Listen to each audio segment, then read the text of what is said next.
মাটির নিচে যখন আমার চোখ কালো কাপড় দিয়ে বেঁধে, হাত পেছনে হ্যান্ডকাপ দিয়ে বেঁধে রেখে, পায়ে ডান্ডা বেড়ে দিয়ে, মাথায় দড়ি দিয়ে 11 ঘন্টা টাঙিয়েছিল।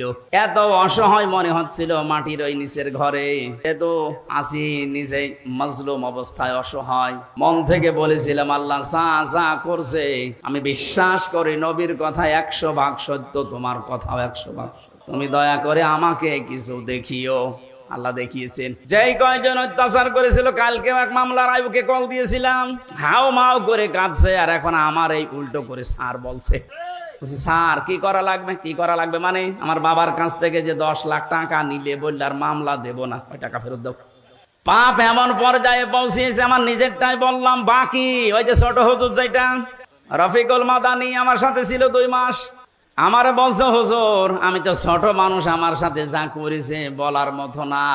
রাত 12:30টার সময় আমারে নিয়ে গেছে হাতির চিলে, 2 পাশের রাস্তা ব্লক করে দিয়ে পুরা উলঙ্গ করে, 1 টুকরা কাপড় আমার শরীরে রাখে নাই।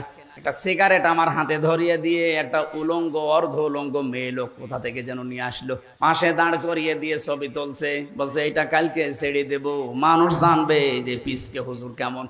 বলছে হামজা ভাই, আমি যেহেতু ছোট মানুষ, ওদের তুলনায় মেয়েটা আমার পাশে দাঁড়িয়েছে, ওর মাথা পর্যন্ত আমি না, এত লম্বা মেয়ে মানুষ। যতগুলো এসআই ছবি তুলছিল, অট্ট হাসিতে সব ফেটে পড়ছে।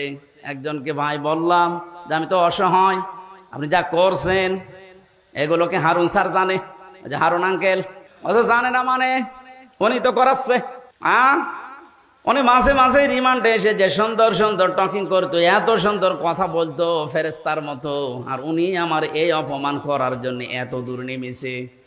অসহায় হয়ে চোখের পানি ফেলে বললাম, মাবুদ তুমি সত্য, আমি জানি যা করছে তুমি দেখতে পাচ্ছ, অন্তত দুনিয়ায় তুমি আমার চোখে দেখিও যে হারুনের কিছু হয়েছে। আল্লাহ দেখায়নি, আল্লাহ যে দেখিয়েছে 3 ইঞ্চি। মহিলারা পর্যন্ত এখন 3 ইঞ্চি, সব মুখে সিকিউরিটি গেছে, কোথায় নামিয়েছে আল্লাহ দেখেন। তারপরে তো এখনো লুকিয়ে আছেন, বাইরে যদি জনগণ পায় পিটিয়ে মেরে ফেলবে। যে কয়টারে পাচ্ছে, কেউ ডিম মারছে, কেউ পানি মারছে, কেউ কেক মারছে।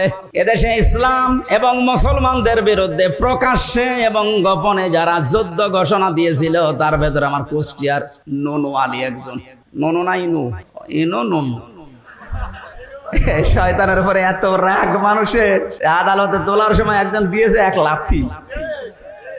কালকে হাজিরা দিতে গিয়ে ওই পুলিশগুলোর সাথে দেখা, গারদে নিয়ে গেল আমারে, ভেতরে এসে বলছে, হুজুর কতদিন আসেননি? আমাকে কি করতে আসবো আবার?